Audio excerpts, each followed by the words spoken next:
सूरह अल-इसरा की फजीलत सुने। हिंदी और उर्दू में इसको सूरह बनी इसराइल भी कहा जाता है। यह कुरान की 17वीं सूरह है और इसमें 111 आयतें वर्सेस हैं।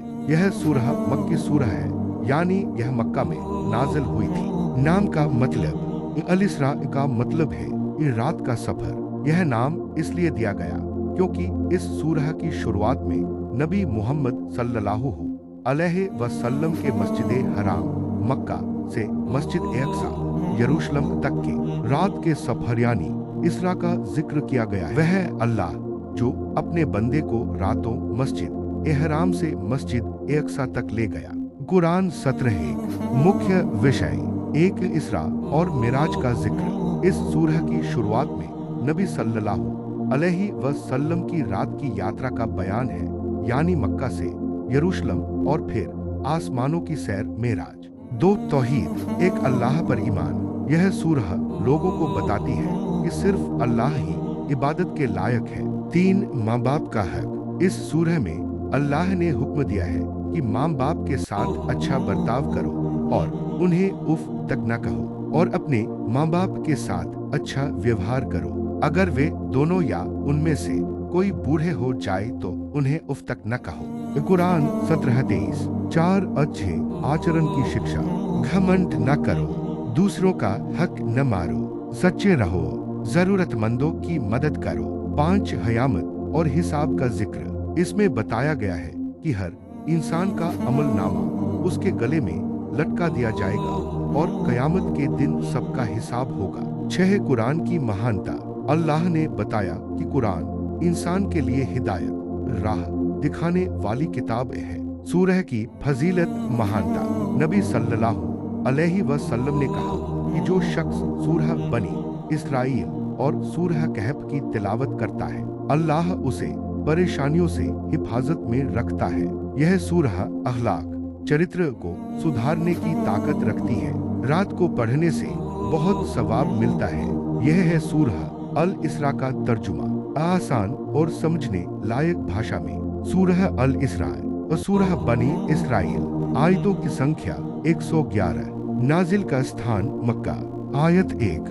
महान है वह अल्लाह जिसने अपने बंदे मोहम्मद सल्लल्लाहु अलैहि वसल्लम को रातों रात मस्जिद एहराम से मस्जिद अक्सा तक सफर करवाया, जिसके चारों ओर हमने बरकत दी है ताकि हम उसे अपनी कुछ निशानियां दिखाए। निश्चय ही वह सुनने वाला और देखने वाला है। आयत 2। और हमने मूसा को किताब तौरात दी और उसे बनी इसराइल के लिए हिदायत बनाया कि मेरे सिवा किसी को अपना मददगार न बनाना। आयत 3। ए उनके औलाद बनी इसराइल जिन्हें हमने नूह के साथ जहाज में सवार किया था, निश्चय ही वह बड़ा शुक्रगुजार बंदे थे। आयत 4। और हमने बनी इसराइल के लिए किताब में यह बात तय कर दी थी कि तुम जमीन में 2 बार फसाद बदअमली फैलाओगे और बड़ी सरकशी दिखाओगे। आयत 5।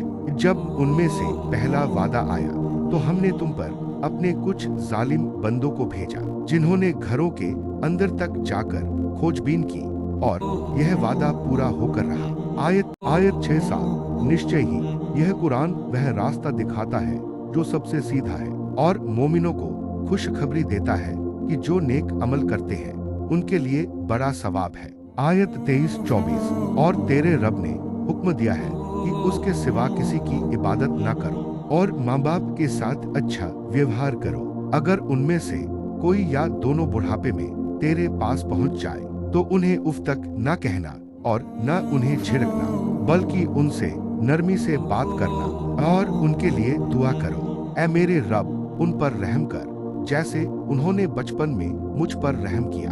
आयत 26-27। अपने रिश्तेदारों, गरीबों और मुसाफिरों को उनका हक दे दो और फिजूल खर्ची न करो, निश्चय ही फिजूल खर्च लोग शैतान के भाई हैं। आयत 37। जमीन पर घमंड से मत चलो, न तुम जमीन को फाड़ सकते हो और न पहाड़ों की ऊंचाई को पहुंच सकते हो। आयत 44। आसमानों और जमीन में जो कुछ है वह सब अल्लाह की तस्बीह महिमा बयान करता है और कोई चीज नहीं जो उसकी तारीफ के साथ उसकी तस्बीह न करती हो, मगर तुम उनकी तस्बीह को समझ नहीं पाते। आयत 70।